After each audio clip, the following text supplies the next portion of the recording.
Much the water is starting to go down, putting many in better spirits, but as you heard Ben just say, it's still going to take about 6 to 7 days before it drops below flood stage. Still a way for a lot of folks to go before they can go back and look at their homes. Yeah, not only are people still being kept from their homes, but other entities, Louisville Metro Parks, for example, they're having to recourse their plans as well. Most recently taking to Twitter to let folks know the tree planting project at Hayes Kennedy Park this Friday has been canceled, and Beargrass Creek Greenway Trail is closed indefinitely. Another Louisville attraction still mostly underwater is Waterfront Park, and that's where 11 at 11's Heather Fontaine is joining us now. They're dealing with events being canceled as well, but they're working hard to get that park ready. Of course, Thunder over Louisville on April 21st there, Heather.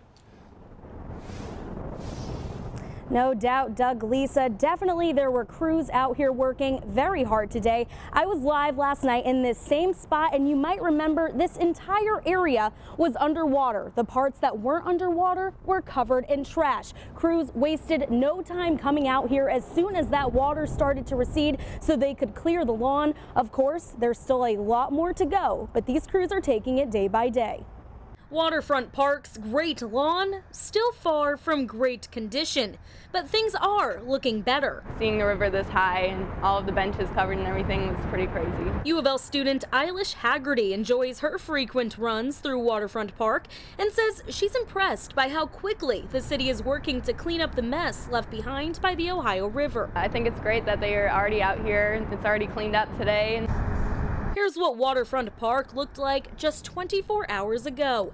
A huge white plastic container crushed during its journey here. Bottles floating from who knows where. The trash clogging our city's waterfront view. Animals, garbage, refrigerators, cars, a little bit of everything. You never know what you're going to get. Gary Pepper is the facility director for Waterfront Park. He says his crews are working fast and hard to pick up the mess, and that evidence is clear. But there's a lot more to do, especially the further upriver you go. The Lincoln Amphitheater, Big Four area where we have all the Big Four waterfront Wednesday concerts, that is still not accessible, maybe tomorrow. Pepper says upcoming events have already had to be canceled due to no access, a blow to the park's budget. We're strapped for cash anyway, so every single event funds the park and our operation. We lost one last week, Polar Bear Plunge. We've got a couple walks coming up that will have to be canceled, so we'll lose that revenue.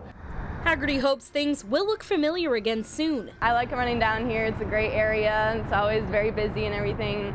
It's a great loop to run around, so I'm very anxious to get it back to normal. Pepper says it might take a couple of months, but hopes the majority of the park will be accessible by next Friday. And Gary Pepper told me that he's been getting a ton of phone calls from volunteers who want to help clean up the park. If you're one of those people, then mark your calendars. This Thursday, they're inviting volunteers to help with the cleanup process. All the information you need is on our website, WHAS11.com. I'm Heather Fontaine, 11 at 11.